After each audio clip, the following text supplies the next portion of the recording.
navutse ndi muto cyane njye ntabwo njya ndwana nkoresha mu mutwe kereka iyo mbona nyine byanze yanjye ntabwo njya mfata proteine abakobwa bakunda tayi nk'izi zacu bamwita Alia Cool boss lady wanjye respect mukunda bya hatari turakundana cyane Alia akundana cyane sheri shushu ngomba kumurinda neza nta muntu wamushaka ko bishyira hanze zose bishyira hanze nicyo dushaka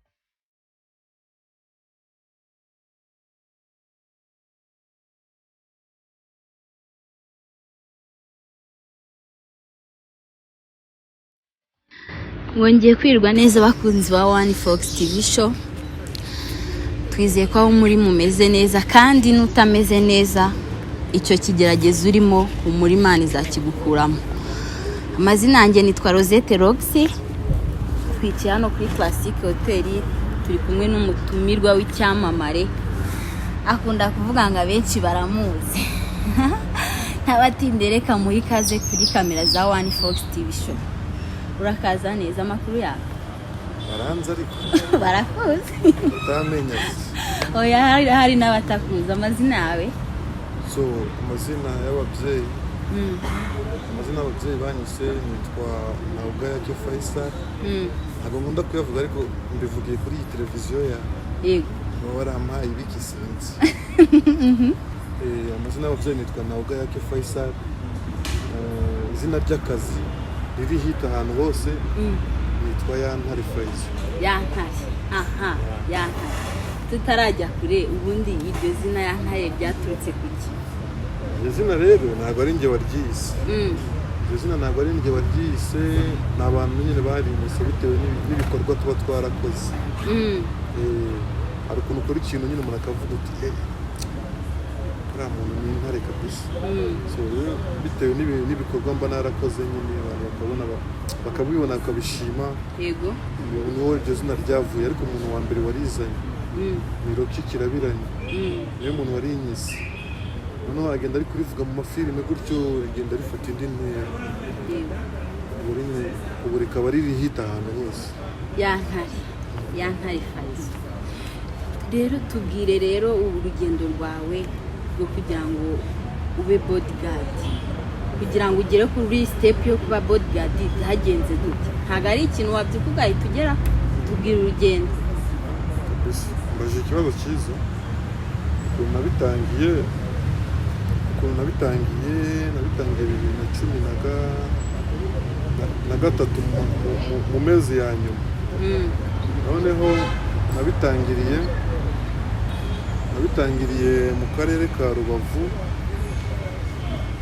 niho navukiye niho nabitangiriye ntangira nkora ibya bouncing natangiye ndi bounce nkora ku club azi ibitaramo bisanzwe nyine bimwe byo hanze ya club nkabikora ariko nyine nkora kuri club ngo nza kugira amahirwe mpura n'umuntu nakwita ko ariwe wamfashije kugera aho ngeze bamwita Boss Kanimba niwe uhagarariye kampani yitwa BKJL Kigali Bodyguard nza kugira amahirwe turahura hari Gisenyi ndamusuhuza ko njye nari muzi ndamusuhuza ndamubwira ndagushaka arambwira nta kibazo afata nimero yanjye uzamvugishe none nibagiye kumuvugisha ngiye kubona mbona niwe umamagaye kuko icyo gihe nanjye nahise muha nimero yanjye arambwira nese ko utambwiye mba ndabimubwiye ndamusobanurira ndambwira njye ndashaka kuza muri kampani yawe bisaba iki arambwira nta kintu gisabwa nabonye ufite na discipline ufite na taye nziza wowe ngwino nkwandike ngo ushire muri kampani ubwo mba ndaje nyine niko kuva Gisenyi bitangira kuba hano i Kigali mvuga Gisenyi ndaje gutyo mba nkomeje kariyeri yanjye nige naho nakomeje muri ibintu bya bouncing nyine ndabikora njya gukora mu club ariko kubiraka apana buri munsi kiraka cya weekend noneho biza kugeraho ko iminsi igenda yicuma uko nagiye nzamura urwego nyine kugeraho sasa ntangira gukora ibijyanye na bodyguard ibintu bya bouncing nyine mbisiga inyuma ntangira gukora ibintu bijyanye na bodyguard niko nyine niko ngeze hano nyine ndi bodyguard ntabwo nyiri bounce nkuko watangiye bivuga. aha ubonye rero akazi ko kuba bodyguard kandi kari akazi gasaba kuba nyine ufite taye. Ese iyo taye yawe yavutse ungana gutyo byagenze ufite kujya uzana iyo taye yawe? Ntabwo wavuka ungana gutya, ntabwo wavuka ungana gutya. Navutse ndi muto cyane. Ungana gutya rero narabikoreye. Ungana gutya narabikoreye, nakoze gym cyane, nakoze umwitozo na boxe. So ntabwo navutse ungana gutya, ibintu nagenda bikorera nyine biraza. Iyo ukoze ikintu ugikunze kiraza uko byagenda kose, iyo ukoze ikintu ugishaka kiraza uko byagenda kose. Ntabwo uciye mu ijambo se nk'ibiki wakoze nyine? Watereye ibyuma, wakoze abdomino, tubwire nk'ibiki wakoze. Wafashe proteine yanjye ntabwo nyafata proteine. Ni ukujya muri gym nyine ugaterura ugakora siporo. Ugaterura wava muri gym ukarya neza nyine ukaruhuka. Kandi iyo uvuye muri gym bisaba uruhuke cyane, uruhura umubiri nyine kuko uba uvuye kuwukoresha. Rero kuko iyo uri kuwuruhura niko nyine ugira, niko umubiri wawe ugenda sasa wiyubaka fresh. Harimo guterura ibyuma niko mbyumvise. Ni uguterura ibyuma n'ubundi. Yes. Guterura ibyuma bitangiye ryari, ubimazemo igihe kingana gute? Nabitangiye 2010 official. Muri 2013 narateruraga. Ariko nkaterura harimo ka kantu k'ubunebwe nyine kuko ntazi icyo nshaka. Noneho 2014 nibwo nabitangiye biri official kubiterura fresh sasa. Yewe na bimwe bita gusaza Africa fresh. Nibwo natangiye guterura icyuma neza kabisa. Duha itandukaniro riri hagati ya bouncer na bodyguard. Ni itandukaniro? Nyine bouncer ababonsa ni babandi baba bakora ku ntuza, baba bakora ku barinda ku tubari. Noneho bodyguard sinzi niba uri kucyumva neza. Byumva ababouncer ni abakora ku tubari. Babandi bakora ku tubari. Noneho umubodyguard ni wa wundi urinda umuntu ku giti cye. Wa wundi urinda umuntu apana kurinda he ku kabari. Bodyguard ni umuntu urinda nyine, ni bodyguard ni umuntu urinda umuntu ku giti cye. Wow.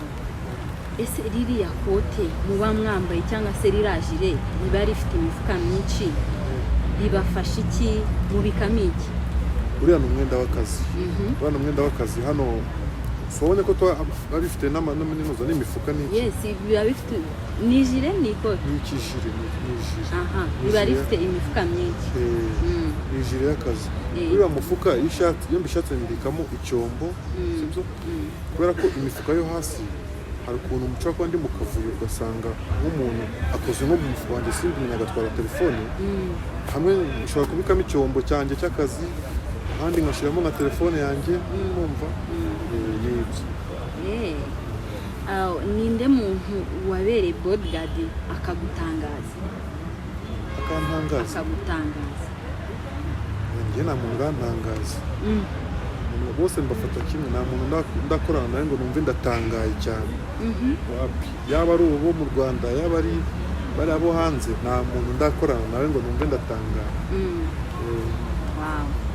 Tujya tubona mu mafilme aba bodyguard bagirurana urukundo n'abo barinze. Tuvuge urugero, ucungiye umutekano umukobwa, bibaye ngombwa ko umukunda, byari byakuba? Ushaka ko bishyira hanze cyose? Bishyira hanze nicyo dushaka. Oya, byakoreka ngiye ngusubize mu mutima. Ntabwo icyo kintu kirambo, ndabizi ko bibaho, ariko njye ntabwo icyo kintu kirambo, kandi abakobwa turakorana cyane. Njye ntabwo birambaho ngo ndinde umukobwa mpite mukunda. Kereka niba we ankunda ntabinyereke. Ariko sindarinda umukobwa ngo ngiye ngo mukunde, oya mba ndi mu kazi. Ese biramutse bikubaye wabigenza ute? Wabyitwaramo? Urumva biramutse bimbayeho nyine ni uko nyine ni ukubyakira nkajya mu rukundo. Mu rukundo umutoza. Ubwo se akazi ntikaba gapfuye? Ntabwo kaba gapfuye, ahubwo nibwo gakora fresh sasa. Nibwo ngakora neza, n'undi kuvuga ati sheri shushu ngomba kumurinda neza nta muntu wamukora amarangamutima ashobora kukwataka ugata umurongo w'akazi oya ntago nawe urumva icyo gihe nibwo noneho umurinda kuruta uko wakagombye umurinda uvuga uti urukundo rwanjye ewa nareka murinde atagira ikintu atagira n'umuntu umucokoza kuko ndamukunda cyane aho icyo gihe nibwo ukora akazi neza bya hatari ukundana n'umuntu nibwo ugakora fresh bya hatari. Watubwiye yuko wakoze wakinye box ese wayikinye ryari wabikoze ryari bya box nayitangiye ejo bundi 2018 ejo bundi na myaka myinshi ishize 2018 ariko ubu defeat kabisa agize umuntu ushaka kuzana blague ku muntu ndinzi ikawa urakoma njye ntabwo njya ndwana nkoresha mu mutwe kereka iyo mbona nyine byanze nyine tuko byo ndi gukoresha umutwe mbona byanze mbona ko uwo muntu nyine yateje akavuyo cyane nibwo hagira ikindi kintu nkora kandi nabwo akenshi ahantu dukorera polisi ziba zihari nanashimira polisi y'u Rwanda iradufasha muri kano kazi kacu iradufasha cyane kuko event zose zabaye polisi biraho hafi rero iyo umuntu ateje akavuyo njye ntabwo namukubita namufata nkamushyikiriza polisi nkabwira polisi gutya yakoze gutya na gutya bakamutwara twe ntabwo tuba twemerewe gukubita abantu. Ese uramutse uhawe inshingano zo kurinda umuntu w'indiscipline urabyumva w'indiscipline we atabushaka ariko ari akazi wahawe wabyitwaramo gute? Nahawe ariko ngahawe n'undi muntu utari uwo ndi kurinda. Yes. Ibyo bintu ariko byambayeho. Byagenze gute? Byambayeho ntabwo ndi buvuge izina rye ariko. Yego. Narinze hari umuntu narinze ari nta kinyabupfura agira kabisa. Kandi noneho adashaka ko tugendana njye nawe. Ariko ni bimwe nakubwiye ngo ibintu byose ni mu mutwe. Naramukontoreye fresh kabisa ku buryo nta kibazo na kimwe kigeze kiba kandi we atananshaka. Naramukontoreye neza bya hatari kabisa akazi kagenda neza n'umuntu wamaye akazaranshima arambwira bro ntabwo nari nzi ko wakora ibintu nk'ibi. Ni nk'igiki cyakugoye muri iyo situation? Ndi kurinda uwo muntu ikintu cyangoye ndacyibuka nubwo mfite kimba mu mutwe mu gihe twagiye ahantu muri club noneho amaze kunywa nyine urabizi ntabwo baba banyweye amata ni inzoga baba bari kunywa amaze kunywa mbona atanga ibintu byo kurwana n'abantu mu kabari kandi abantu benshi njyewe ndumwe aho niho hantu nahuye n'akazi gakomeye ko gushaka ukuntu ndi bumujere n'abo bantu nabo bashaka kurwana nawe nkareba ukuntu ndi bubakarume. Icyo nicyo kintu cyangoye bya hatari kurinda uwo muntu yasinze ugasanga ashaka kurwana mu kabari n'iki kandi abantu bashaka kurwana nabo ni benshi twe turi babiri aho niho hantu nahuye n'imbogamizi. Wabyitwayemo ute nyine tubwire tugaragariza uburyo wabyitwayemo? Nabyitwayemo nyine nagiye ibintu wowe sinzi ko wapfa kubyumva ariko neza tu hari ukuntu iyo abantu bari kurwana hari ukuntu uzigahagarara hagati yabo.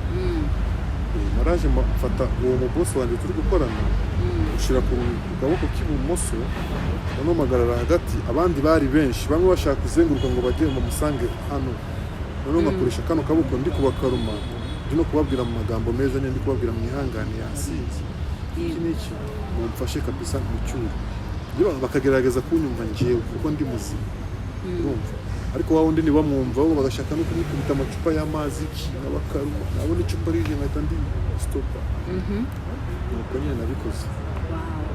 Nta kazi kaba katoroshye. Ntabwo biba byoroshye rero uri bodyguard nkeka kuri bodyguard wa mbere hari mu Rwanda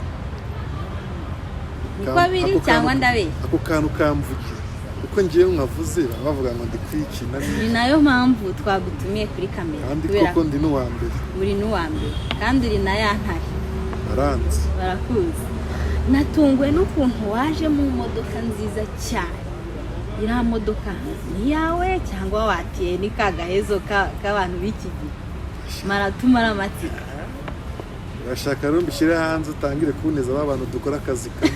Yabishyire hanze imwe ashaka mbishyire hanze iriya modoka mfite amatsiko ni yawe cyangwa niyo wakiye urashaka mbishyire hanze babandi dukora akazi kamwe batangire kungenda we ntago bazi hajya habamo bifu hagati yanyu reka ni ahantu hataba bifu reka nguhe urugero urabona izi kuva bafungura ibi bitaramo ejo bundi si mu kwa cumi kuva bafungura ziriya show zose kuva corona yarangiye umuhanzi wese waje mu gihugu ninjye wamufashe niba warabikurikiranye uhereye kuri Adekule Omaley Rema abo bose nabo muri Nigeria uriya bita Rich Hassan Koffi Olomide ibangaye Koffi nawe niwe mwari muri kumwe ese urumva ninde wundi wamufata ninde se uri uzi ko kaze burya na Koffi nuko babifunze n'abandi bari kuzaza nari kubafata urumva rero icyo gihe bagenzi banjye ngewe ntabwo ndi buvuga amazina yabo hari n'abagiye banyandikira message urumva ariko reka ndeke kuzivuga izi message byashobora guteza ikibazo ariko hari abatishimiye n'iterambere ndi kugeraho kandi abo ngabo nabo dukorana ndanabazi noneho baranabikora bakanabinyereka ko batanyishimiye ibaze nk'umuntu akakubwira ngo Imana ishimwe ko ngo bafunze ibitaramo ngo wari utumereye nabi umuntu kuko bibaho wabyakiye je yarabimbwiye oya nese nabyakira gute ngiye ndagusenga cyane byo yamvugaho byose ndagusenga cyane ngiye niragiza Imana urumva rero ibyo bintu yambwiye ntabwo nabyitayeho ntabwo nabiha umwanya urumva nizera Imana yanjye yo mu ijuru kandi niyo yamfashije kuba ndi hano kuba ngeze hano kuba izina ya Ntare rifite aho rigeze ni Imana yamfashije ubwo rero njye ntabwo nita ku magambo y'abantu dukora akazi kamwe ntabwo bishimiye ibyo ndi gukora ese Faizo usenyera he ngendo musiramu ngaho tubwire rero iriya modoka ni yawe ibyo ntabwo nabikubwira tumara amatsiko bro simbikubwira oya bivuga kuko nabonye ari imodoka nziza cyane ni ubuhe bwo oya njye ntabwo natira kubera agatira none kamara indose iriya ndi kugira niyo ni nko kuyisuzuma muri iyi minsi ndi kuyisuzuma numve niba ari fresh ariko biri muri gahunda z'uko nyine ngomba guhita nyikora nyine yishyura ariko ubu ndi kuyigendamo ndimo kuyisuzuma nyine ngo numve ukuntu bimeze numva imodoka nyine niba ari sawa niba ari nzima ariko mu minsi mike karaba ari akandi ubu ngubu akazi kuba bodyguard biragutunga umunsi ku wundi cyangwa hari akandi kazi ku ruhande bitagutunga se ariko hari abantu basuzugura ibi bintu kandi birimo ifungo rya data uburyo wipevera imodoka ukayigura none se ngahibaze ko umuntu aba agiye kugura imodoka akora ibintu bya bodyguard narabitangiye 2013 iyo modoka ikaba igiye kuza 2021 reka tuvuge ko 2022 kuko na rimwe yarangiye nabitangiye 2013 imodoka igiye kugurwa 2022 umva imyaka nakoze nyine wow hari abantu rero bavuga yuko ngo biriya bintu nyine ari ukujya mumenyekane bababone ku mafoto muri kumwe n'abasitari ariko bya bintu birimo ifungo nashaka kukubaza ese body yawe ubona abakobwa bayikunda cyangwa baragutinya koko kuko njyewe nkurikije ukuntu nakubonye nabonye ko kuri Ntare uratinyitse ubona abakobwa bayikunda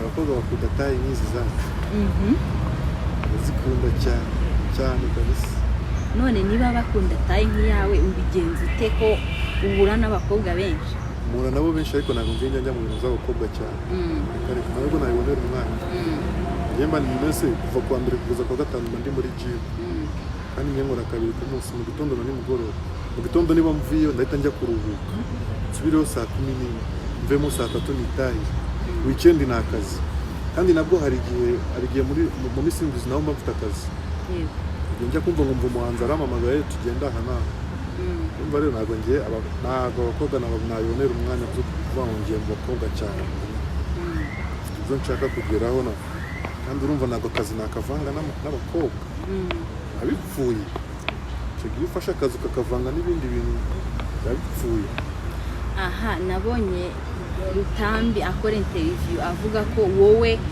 uhagararanye na Rutambi waba uri nk'insina ngufi imbere ye, ibyo bintu bivuga iki? inde Rutambi se ninde? Ntabwo muzi? Mumbwire nyine Rutambi ninde? Rutambi ntawe uzi? Akina komedi nyine yaratebeye nk'uko kwawe. Rutambi? Yes. Akina komedi? Abantu mu Rwanda se cyangwa? Mu Rwanda ntawe uzi man? Kandi nawe nzi kabisa. Nawe yakoze umubiri nk'uko kwawe, yavuze yuko wowe uri insina ngufi imbere ye. Yarabivuze. Ibyo bintu bivuga iki? Baye ikintu cya mbere ndashaka kuzabanza nkamumenya nyine Rutambi nkamureba. Ariko nyine ibyo yavuze ntabwo wabuze umuntu kuvuga. Ntabwo wabuze umuntu kuvuga, niba yaragiye akabivuga ntabwo namubuza ngo nukagenda kumvuga gutya. Ugafite impamvu yabivuze. Cyangwa abashaka hit. Arashaka ubwo arashaka kunzamukira. Ashaka kuzamukiraho. Yakoze ibyo akandika. Yakoze ibyo akandika akareka kugendera ku izina ryanjye. Yantare ngo iki ngiki. Ngo yantare ni insina ngufi imbere ya Rutambi. Yakoze ibyo akandika. Nubwo ntamuzi. Ntabwo umuzi? Sure. Kandi biri seriye ntabwo muzi nuko. Rero yarihandagaje avuga yuko uri insina ngufi. Imbere ye. Ntacyo namusubiza ubwo ndi insina ngufi nk'uko yabivuze. Alright, tugana ku musozo rero, watubwira nk'abahanzi bakomeye waba waracungiye umutekano hano mu Rwanda? Uretse reka nze icyo kibazo reka ngweke ku rundi bugisubize. Uretse abahanzi ntarakorana nabo mu Rwanda, uretse abahanzi bo muri Kina Music uko uyibona kuri nta wundi muhanzi tutarakorana mu Rwanda. Kubera iki Kina Music? Ntabwo navuga, sinzi impamvu, ntabwo nizi, nuko wenda ntabwo ngira na contact nabo cyane. Ntabwo ngira na contact nabo cyane, ubwo rero ntabwo tujya dukorana kabisa. Nta muhanzi n'umwe ndakorana nawe muri Kina Music. Arya Platini aba muri Kina Music? Abamo? Oya. Yavuyemo? Platini niwe muntu dukorana cyane. Kandi njya numva indirimbo zari kuvuga Kina Music niba abamo. Niba ari uko aba yakoreye indirimbo simbizi. Platini niwe muntu dukorana. Niba abo muri Kina Music niba atabamo ntabwo mbizi. Kina Music nibo batarabikira. Nibo bahanzi tutarakorana muri uru Rwanda. Abandi bose twarakoranye. Bose. Harimo n'abara ba Meddy bo muri Amerika na Debe. Bose twarakoranye. Hanze y'u Rwanda? Hanze y'u Rwanda abantu bo muri Nigeria nakoranye nabo. Patoran King, Simi, Adekule, Rema, Omaley, na Nuya Rich Hassan, na Wizkid na Davido, na Burna Boy. Uriya na Nastisi twarakoranye. Uriya mpeta wo muri ntabwo ari muri Nigeria we, ariko wambaje abo hanze y'u Rwanda. Nakubaje abo hanze y'u Rwanda. Nastisi nayo twarakoranye ariko yaje bwishwe, yaraje muri anniversaire. Nayo twarakoranye n'abandi ntabwo mbibuka. Wow. Ni benshi. None se no muri Amerika niyo twarakoranye. Ejo twaheruka mu Rwanda. Mwarakoranye? Wow. Tubwire imbogamizi uhura nazo muri aka kazi kawe, ugira n'abantu bifuza gukora nk'akazi kawe inama. Imbogamizi first of all nizo uratubwira, dusoza utubwira ugira inama abantu bifuza kuza mu kazi kawe. Njyewe rero kuva ntakubeshya ngo ndakuvugisha ukuri. Ntakubeshya imbogamizi nahuye nazo ni uwo munsi nakubwiye. Hariya ndi muri club ndi kumwe n'uwo muntu. Ahandi hantu ndahura n'imbogamizi. Kuko aho ngaho impamvu nahuye n'imbogamizi nabwo ni uko akenshi ahantu nkorera haba hari abapolisi. Kandi abapolisi iyo habaye ikintu cy'akavuyo, umuntu wateje akavuyo turamufata tukamujyanira polisi. Urumva? Rero muri club nta polisi ziba zirimo. Haba harimo ababosa gusa. Niyo mbogamizi nahuye nayo. Nta yindi mbogamizi ndahura nayo. Bisa muri kano kazi. Ngaho gira inama rero nk'abasore bifuza kuba bakora akazi nk'ako ukora. Inama nabagira, ikintu cya mbere gikomeye ni uko agomba kuba afite discipline.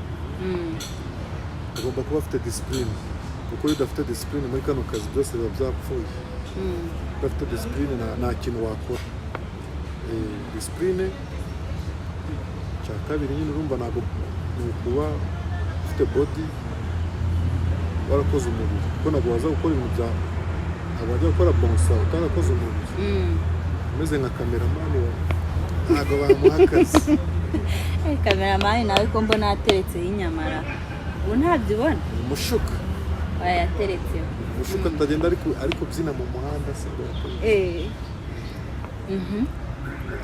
ngo ni discipline no kuba warakoze body ariko ikintu cya mbere iyo ufite discipline ibindi byose ubigeraho nta kibazo kabisa kuko nanjye ikintu kingejeje hano niba ugira ngo ndakubeshya uzashake n'abandi bantu umuntu wese uzageraho ukamubaza ya ntare bite gute ikintu cya mbere kindanga ni discipline kabisa icya kabiri nkakoresha mu mutwe discipline no kuba ukoresha mu mutwe ushobora gukora kano kazi udakoresha mu mutwe wapi nta kintu wakora kandi abantu barahari bakora akazi nyine bafunze umutwe bumva ko arahangana n'umukiriya arahangana n'umuhanzi kandi ntabwo bibaho ese urahangana n'umukiriya gute aba yaje yishyuye amafaranga ye wowe uri mu kazi kandi ayo mafaranga yishyuye nawe niyo uri bwishyurwemo ese gute uri buhangane n'umukiriya cyangwa uri buhangane n'umuhanzi kandi ari bukwishyura ntabwo bibaho. Twishimiye rero kugutumira kandi watuganije hari abantu bagukunda batari bazi life ubayemo n'icyatumye wenda ugera aho ugeze wakoze cyane kubahiriza ubutumire bwacu none se ikiganiro kitararangira mwamfashije nagira abantu nshimira n'abangahe nta kibazo batatu bamfashije nyine muri ibi bintu aho ngeze yego umuntu wa mbere ndashimira Imana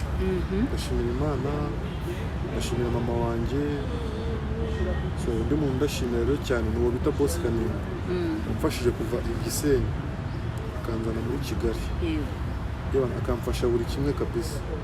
Undi muntu nshimira ndashimira umuntu bita Shizo Afropapi umuhanzi wa muri Amerika umuniga nawe yaramfashije cyane nanubu aracyamfasha yaramfashije cyane inama ze hari inama yagiye ngira urumva ndamushimira bya hatari. Undi muntu nshimira bamwita Alia Cool boss lady wanjye respect mukunda bya hatari ariko hari amakuru ngo muri mu rukundo ndetse turakundana cyane Alia akundana cyane nka bro na sister oya bavuze yuko ngo mukundana byashirije ndetse babivuze ni wowe bivuze oya mfite ayo makuru ahubwo nari navuze ko ndi bikubaze nyuma oya ntabwo njye Alia murakundana oya ntabwo dukundana byashirije dukundana sister na bro ndamukunda cyane kabisa nawe yaramfashije byahata nanone nawe aracyamfasha ndamukunda cyane kabisa.